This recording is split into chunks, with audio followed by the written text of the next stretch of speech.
விழாக்கால சலுகையாக கோஆப்டெக்ஸ் வழங்குகிறது 30% சிறப்பு தள்ளுபடி. கோஆப்டெக்ஸ்.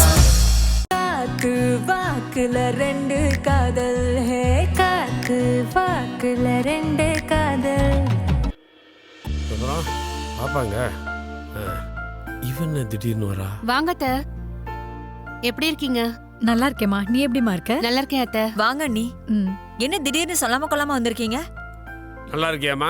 நல்லா இருக்கேன். வீட்ல எல்லாரும் நல்லா இருக்காங்களா? நல்லா இருக்காங்க. உட்காரு. உட்காருங்க.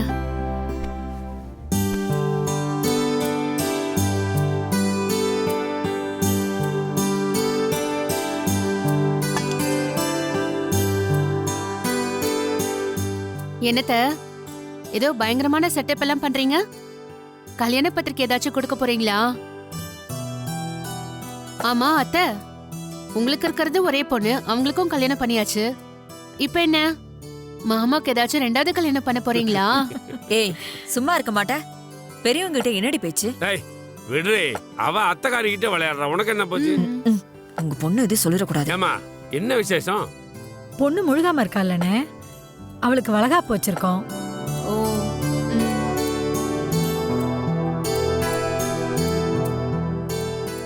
அதான் முறையா உங்களை பார்த்து வளகாப்பு வச்சிருக்கேன், பத்திரிக்கை கொடுக்கலான்னு வந்தனே. இந்தாங்கண்ணே. வாங்கிக்கோ. பேசிட்டு இருங்க, நான் காஃபி போட்டு எடுத்துட்டு வரேன். இருங்க. சரிங்க அண்ணி. உட்காருமா. ஆமா, வளகாப்பு என்னைக்கு வச்சிருக்க? வர்ற 16ஆம் தேதிண்ணே. சரி, கண்டிப்பா வந்துடுறோம். வேலை அது இதுன்னு சொல்லிட்டு வராம இருந்துடக்கூடாது. ஆமா, துரை மனோகர் எங்கண்ணே? வேலையா கொஞ்சம் வெளியே போயிருக்கானுங்கம்மா. சரி சரி, அவங்க வந்ததும் வளகாப்பு விசேஷத்தை சொல்லிடுங்க. குடும்பத்தோட அவசியமா எல்லாரும் வந்துடணும்னே. அது எப்படி அத்தை நாங்க வராம இருப்போம்? இது நம்ம வீட்டு ஃபங்க்ஷன்ல. அத்தை, இப்பதான் கவிதாக்கு கல்யாணம் ஆன மாதிரி இருக்கு. அதுக்குள்ள நீங்க வளகாப்புன்னு சொன்னதும் என்னால நம்பவே முடியல அத்தை. என்ன ஈஸ்வரி இப்படி சொல்லிட்ட? அவளுக்கு கல்யாணம் ஆகி 1 வருஷம் கிட்ட ஆக போதுமா? ஓ, இப்ப கரெக்டா 9வது மாசம். சரி, அதெல்லாம் இருக்கட்டும். உன் சைடுல ஏதாவது நல்ல செய்தி உண்டா?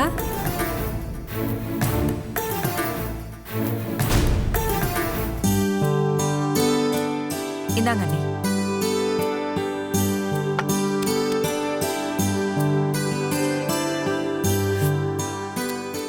என்ன ஈஸ்வரி கலகலன்னு பேசிட்டு இருந்த, இப்ப அப்படியே அமைதியாயிட்ட?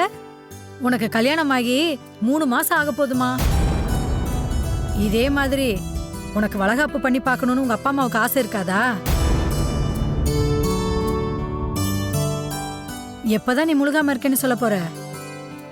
அது சரி, எங்க உன் புருஷன்? வெளில போயிருக்காப்லையா? அவன் எங்க இங்க இருக்கான்? அவன் அம்மா வீட்டுல எல்லாம் இருக்கான். அம்மா வீட்லயா? வீட்டோட மாப்பிள்ளையா இருக்கிறதா சொல்லிதானே கல்யாணம் பண்ணீங்க? அப்படிதான் பண்ணோம். இப்ப ஒரு சின்ன பிரச்சனை, அதனால அவன் அம்மா வீட்டுக்கு போயிட்டான். இவளும் கூட இவ்வளவு நாளும் அங்கேயேதான் இருந்தா. இப்பதான் கோச்சுக்கிட்டு சண்டே போட்டுட்டு இங்க வந்துட்டா. அறிவு கட்டவல, உன்னை இப்ப கேட்டாங்களா அவங்க? நீ உள்ளதானே ஒரு சொன்னேன். வெங்காயத்தையும் சொல்ல வேணாம், போய் வேலையை பாரு. போன்னு சொன்னேன்.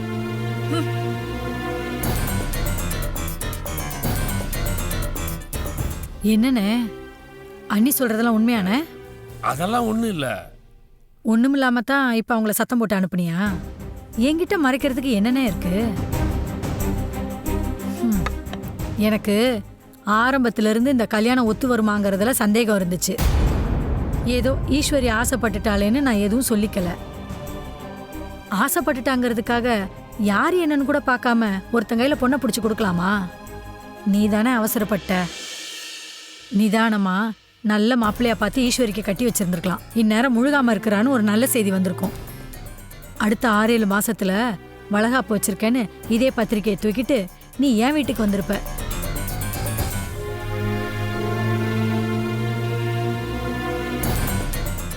ஆனா இப்ப பாரு, புருஷன் கூட சண்டை போட்டு ஈஸ்வரி இங்க வந்து வாழ வெட்டியா உட்காந்துருக்கா. என் பொண்ணுக்கும் அவ புருஷனுக்கும் கூட தான் பிரச்சனை எல்லாம் வந்திருக்கு. ஆனா அவ இந்த மாதிரி ஒரு நாள் வீட்டுல வந்து உட்கார்ந்ததே கிடையாது. அப்படி ஒரு பொண்ணு வாழ வெட்டியா வந்து இப்படி உட்கார்ந்துருக்கானா, ஒண்ணு அவ மேல தப்பு இருக்கணும், இல்லைன்னா அவளை கட்டினவன் மேல தப்பு இருக்கணும். அத்தை, இப்ப யார் இங்க சரி தப்புன்னு உங்களை யாராச்சும் கூப்பிட்டு கருத்து கேட்டாங்களா? வளகாப்புக்கு கூப்பிட தானே வந்தீங்க? அதை விட்டுட்டு எதுக்கு உங்களுக்கு சம்மந்தம் இல்லாத விஷயத்தை பத்தி பேசிட்டு இருக்கீங்க? தங்கமே, அப்பா நீங்க இருங்கப்பா. நம்மளை பத்தி பேசுறதுக்கு முதல்ல இவங்களுக்கு என்ன ரைட்ஸ் இருக்கு? நான் வாழ வெட்டியா இங்க வந்து உட்கார்ந்துருக்கேனா அதை பத்தி வருத்தப்பட வேண்டியது என் அப்பா அம்மா தான். நீங்க ஒண்ணும் கிடையாது. இதுக்கு மேல நீங்க இங்க ஒரு நிமிஷம் கூட இருக்க கூடாது. கிளம்புங்க. உங்களதான் இது எல்லாத்தையும் எடுத்துட்டு கிளம்புங்க. உங்க வீட்டு விசேஷத்துக்கு இங்க இருந்து யாரும் வரமாட்டாங்க. வெளியே போங்க ஃபர்ஸ்ட்.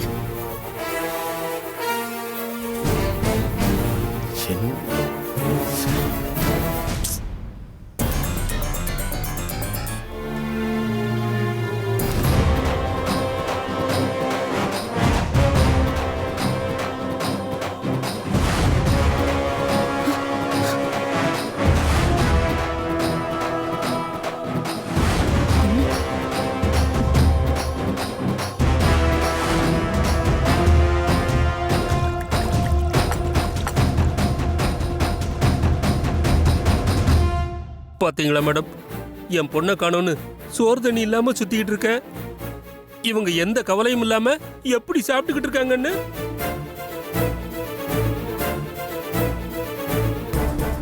நேத்து என் வீட்டுல எப்படி ஒண்ணுமே தெரியாத மாதிரி நடிச்சாங்க. இப்ப கேளுங்க மேடம். இருங்க சார், அதுக்கு தானே வந்திருக்கோம். இப்படி நீங்களே பேசிட்டு இருந்தா என்ன அர்த்தம்? என்னம்மா, இவர் பொண்ணை நீங்க தான் கடத்தி வச்சிருக்கீங்கன்னு கம்ப்ளைண்ட் கொடுத்திருக்காரு. என்ன இதெல்லாம்? சத்தியமா எங்களுக்கு எதுவுமே தெரியாது மேடம். ஆனா அந்த பொண்ணு உங்க வீட்டுக்கு தான் கடைசியா வந்திருக்கலாமே. ஆமா மேடம், அந்த பொண்ணு இங்க வந்துச்சு, அத நான் பார்த்தேன். ஏங்க, இங்க வந்ததுனால நாங்க தான் அவளை கடத்தணும்னு ஆயிடுமா? எதுக்கு நீங்க இப்ப இந்த ஆளுக்கு சப்போர்ட் பண்ணி பேசிட்டு இருக்கீங்க? பாருங்க மேடம், நீங்க இருக்கும் போதே எப்படி துள்ளுறான்னு. நேத்து இப்படித்தான் நான் வந்து நியாயம் கேட்டதுக்கு எம்எல்ஏ கையை நீட்டிட்டான். நீங்க கூட தான் நேத்து உங்க வீட்ல வச்சு நியாயம் கேட்க வந்தவங்கள அடிச்சீங்க. அப்ப அது தப்பு இல்லையா?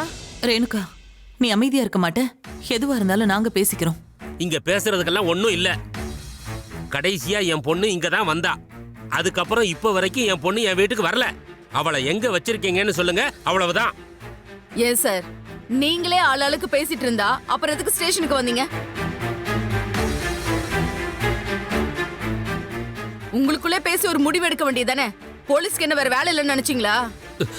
சாரி மேடம், என் பொண்ணை காணுங்கிற கோவத்துல எனக்கு என்ன பண்றதுன்னே தெரியல மேடம்.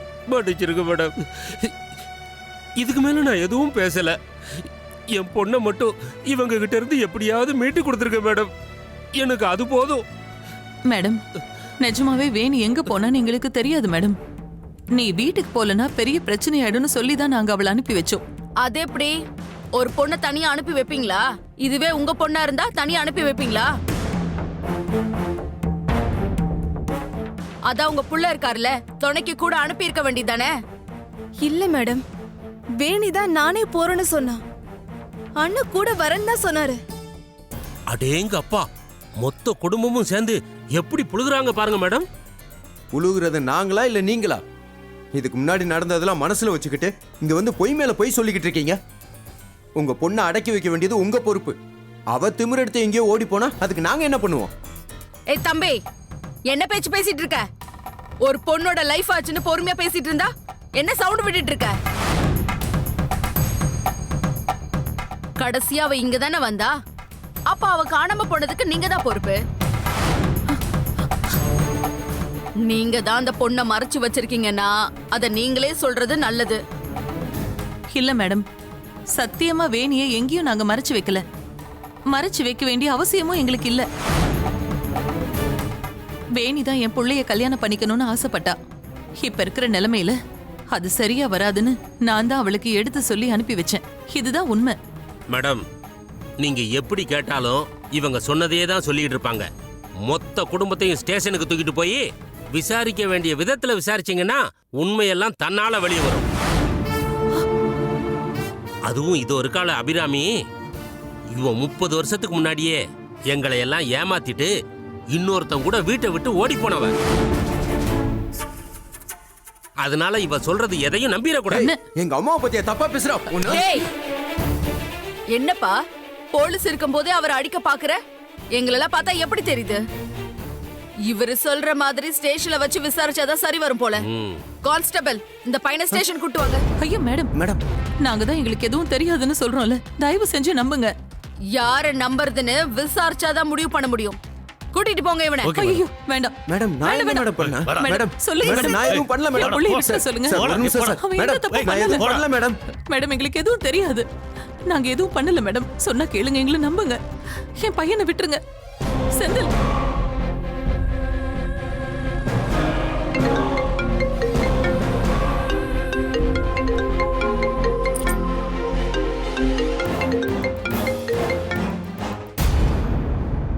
சொல்லு ரேணுகா. அண்ணே செந்தில போலீஸ் அரெஸ்ட் பண்ணிட்டு போறாங்கண்ணே.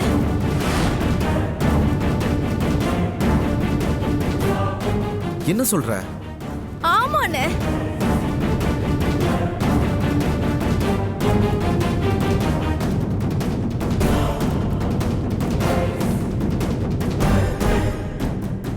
சரி போனை வை, நான் உடனே ஸ்டேஷனுக்கு போறேன்.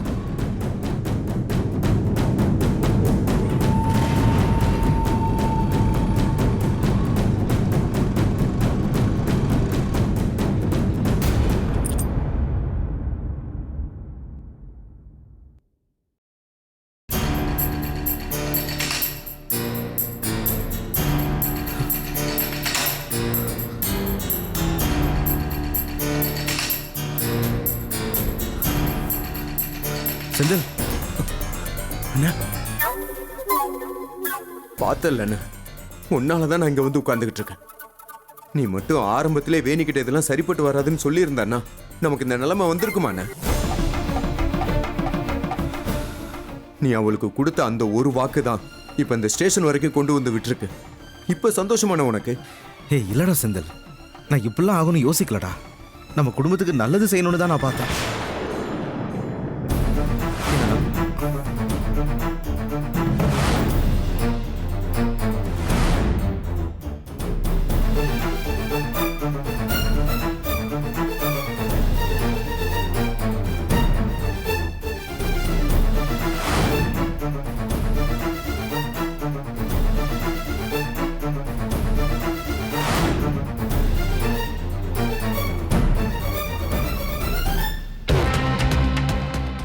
பாத்தீங்களா மேடம், இவன் பாட்டுக்கு வந்தான், போலீஸ் ஸ்டேஷன்ல வந்து உங்க அனுமதி இல்லாமலே தம்பிக்கிட்ட பேசிட்டு இருக்கான்.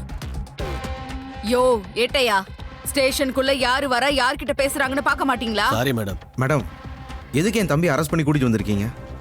அவன் என்ன பண்ணா?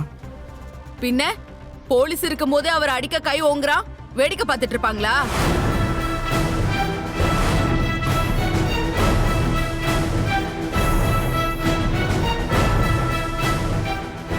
நியாயமா நீ அங்க இருந்திருந்தா உன்னையும் சேர்த்துதான் அரெஸ்ட் பண்ணி கூட்டிட்டு வந்திருக்கணும். இல்லாததுனால தப்பிச்ச. நாங்க தான் எதுவும் பண்ணலையே மேடம். அப்புறம் என்ன? அப்போ உங்க வீட்டுக்கு வந்த வேணி எங்க போனா? அதுக்கு பதில் சொல்லு முதல்ல. அதான் மேடம் எனக்கும் தெரியல. வீட்டுக்கு போறேன்னு சொல்லிட்டு தான் வேணி கிளம்பி போனா. அதுக்கப்புறம் அவ வீட்டுக்கு போகலன்றதே இவர் சொன்னதுக்கு அப்புறம் தான் எனக்கே தெரியும். இப்போ கூட வேணி வேற எங்கேயாவது போயிருப்பாளோன்னு தான் நான் தேடி திரிஞ்சிட்டு இருந்தேன். நீங்க என் தம்பி அரெஸ்ட் பண்ணது தெரிஞ்சதும் நான் கிளம்பி வந்தேன். நிஜமா எங்களுக்கு எதுவுமே தெரியாது மேடம். எனக்கு என்னவோ இவருக்கு பயந்துட்டு வேணி வேற எங்கேயோ போயிருக்கலாம். அவ ஃப்ரெண்ட்ஸ் வீட்டில் விசாரிச்சாலே வேணியை கண்டுபிடிச்சிடலான்னு நினைக்கிறேன். பாத்தீங்களா மேடம், உங்களுக்கு போலீஸ் வேலை எப்படி பார்க்கறதுன்னு சொல்லித்தரான். அண்ணனுக்கும் தம்பிக்கும் திமிரு கொஞ்சம் நஞ்சம் கிடையாது மேடம். நீங்க முதல்ல இந்த ஏத்தி விடுற வேலையை விடுங்க. வேணி காணாம போனதுல உங்களுக்கு இருக்கிற டென்ஷன் தான் எனக்கும் இருக்கு. நீங்க மட்டும் அவ பேச்சுக்கு மதிப்பு கொடுத்து பொண்ணு பார்க்க வராங்கன்னு சொல்லாம இருந்திருந்தாலே வேணி எங்கேயும் போயிருக்க மாட்டா. ஓ, அப்ப என் பொண்ணு காணாம போனதுக்கு நான் தான் காரணம். இது நல்லா இருக்க. நீங்களும் ஒரு காரணம்னு சொல்றேன். டேய் நிறுத்துற. உன் தம்பி அவளுக்கு கட்டி வைக்கிறேன்னு நீ சொன்னதால தான் இவ்வளவு பிரச்சனையும். இப்போ வந்து நான் தான் காரணம்னு சொல்ற. இந்த பாருங்க மேடம், என் பொண்ணோட ஃபோன் நம்பரை செக் பண்ணீங்கன்னா இந்த செந்தில் பைய ஒவ்வொரு நாளும் என் பொண்ணுகிட்ட எத்தனை மணி நேரம் பேசினான்னு தெளிவா தெரியும். சும்மா இருந்த பொண்ணுகிட்ட கண்டதையும் சொல்லி அண்ணனும் தம்பியும் ஆசையை வளர்த்துட்டு இப்ப வந்து ஏதோ காரணம் சொல்லிட்டு இருக்கானுங்க. இவனுங்க 2 பேரையும் தூக்கி உள்ள போட்டு முட்டிக்கு முட்டி தட்டுங்க மேடம். அப்பதான் என் பொண்ணு எங்க இருக்கான்னு சொல்லுவானுங்க. ஹலோ, இப்போ நீங்க தான் எனக்கு போலீஸ் வேலை எப்படி பாக்குறதுன்னு சொல்லி கொடுத்துட்டு இருக்கீங்க. கொஞ்சம் அமைதியா இருக்கீங்களா?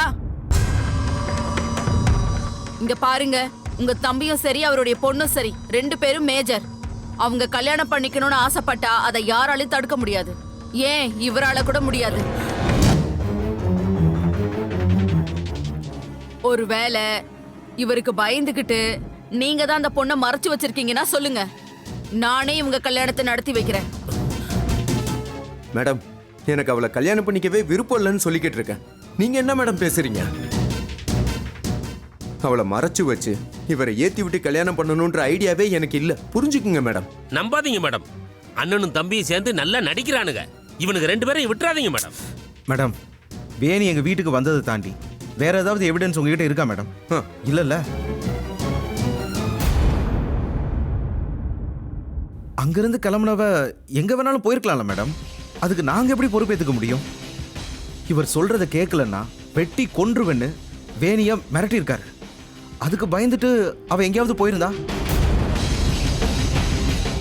மேடம், ஒரு நல்ல பொசிஷன்ல இருக்கான். இப்போ ஒரு தப்பான கேஸ்ல இவன் மேல நீங்க ஆக்ஷன் எடுத்தா அது நாளைக்கு உங்களுக்கு தான் பிரச்சனையாகும் மேடம். இவருக்கு எங்களை பர்சனலா பழி வாங்கணும்.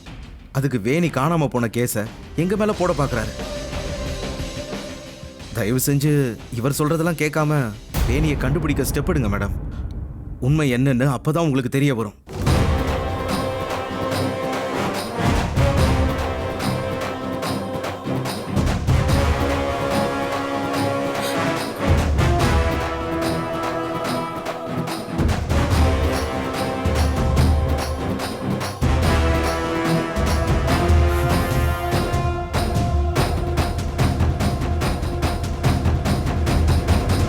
சரி, ஓகே.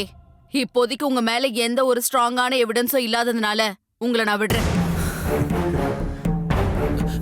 மேடம், நான் பேசிக்கிட்டு இருக்கேன்ல. ஆனா இது சம்பந்தமா எப்போ விசாரணைக்கு கூப்பிட்டாலும் நீங்க 2 பேரும் வரணும். கண்டிப்பா மேடம். சரி, இப்ப கிளம்புங்க. Thanks madam. வேணி ரொம்ப நல்ல பொண்ணு மேடம். அவளை எப்படியாவது கண்டுபிடிச்சிருங்க. எனக்கு அது போதும். சரி மேடம், நான் வரேன். Thanks madam. செந்தில் வாடா. மேடம், அவங்க சொல்றதெல்லாம் நம்பிட்டு அவங்கள வீட்டுக்கு பொண்ணு அனுப்பிச்சு விட்டீங்க. கண்டிப்பா இவனுக்கு தான் மேடம் என் பொண்ணை கடத்தி வச்சிருக்கானுங்க. இவனுங்களை அரெஸ்ட் பண்ணி எஃப்ஐஆர் போடுங்க மேடம். மேடம், இதுக்காக உங்களை தனியா கவனிக்கணும்னாலும் நான் கவனிச்சிடறேன் மேடம். ஆனா இவனுங்களை மட்டும் விட்டுறாதீங்க மேடம். யோ, என்ன நீ ஆரம்பத்துல இருந்து அந்த பசங்க மேல ஆக்ஷன் எடுக்கிறதுலே இருக்க? பொண்ணு காணுங்கிற வருத்தம் உனக்கு கொஞ்சம் கூட இல்லையே. அந்த பையனே எப்படியாவது உங்க பொண்ணை கண்டுபிடிச்சு கொடுத்துருங்கன்னு ஃபீல் பண்ணி சொல்லிட்டு போறான். நீ என்னடானா காசு தர அவனை தூக்கி உள்ள வைன்னு சொல்லிக்கிட்டு இருக்க. எனக்கு என்னமோ உன் மேலதான் சந்தேகமா இருக்கு.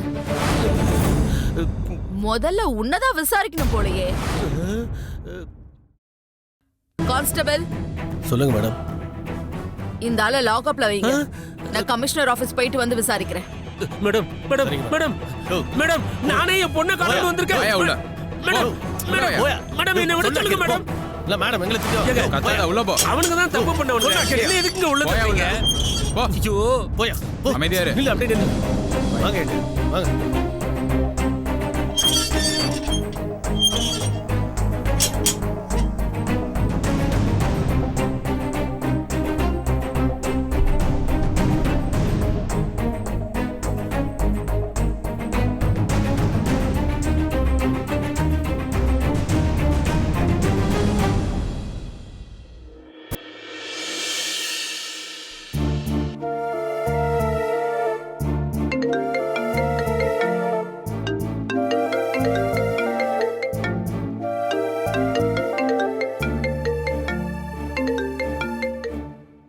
ஃபோன் பண்ணா எடுக்கவே மாட்டேங்கிறாரு.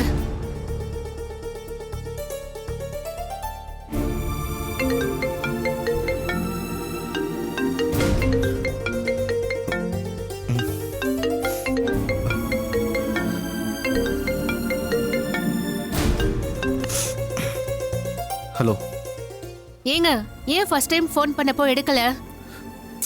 ஒன்றும் இல்லை, வேற டென்ஷனில் இருந்தேன். என்னாச்சு? அப்படி என்ன டென்ஷன் உங்களுக்கு? செந்தில போலீஸ் அரெஸ்ட் பண்ணிட்டு போயிட்டாங்க. இப்போதான் போய் அவனை கூட்டிட்டு வந்தேன். ஆ, என்னது? போலீஸ் அரெஸ்ட் பண்ணிட்டாங்களா? எதுக்குங்க? வேணியை காணோம், அதுக்கு நாங்கள் தான் காரணம்னு அவங்க அப்பா கம்ப்ளைண்ட் கொடுத்துட்டாரு. ஐயோ, அப்புறம்? இப்போ ஒன்றும் பிரச்சனை இல்லை, அதுக்கு நாங்கள் காரணம் இல்லைன்னு தெளிவாக பேசிட்டேன். போலீஸில் தேடி பார்க்குறோன்னு சொல்லி அனுப்பிவிட்டாங்க. என்னன்னே தெரில ஈஸ்வரி, பிரச்சனைக்கு மேலே பிரச்சனையாக வந்துக்கிட்டே இருக்கு. நேரமே சரியில்லை.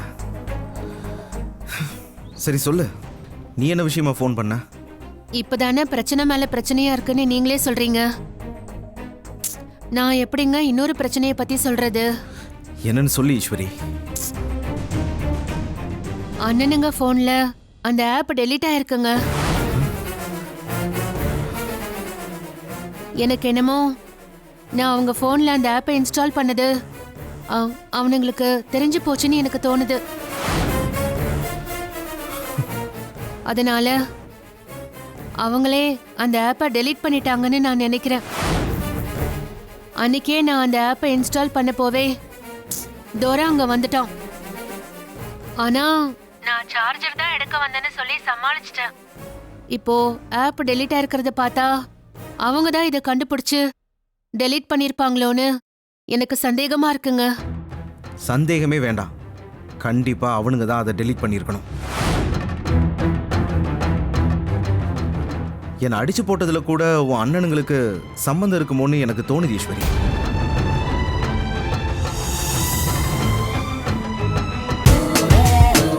விழாக்கால சலுகையாக கோஆப்டெக்ஸ் வழங்குகிறது 30% சிறப்பு தள்ளுபடி.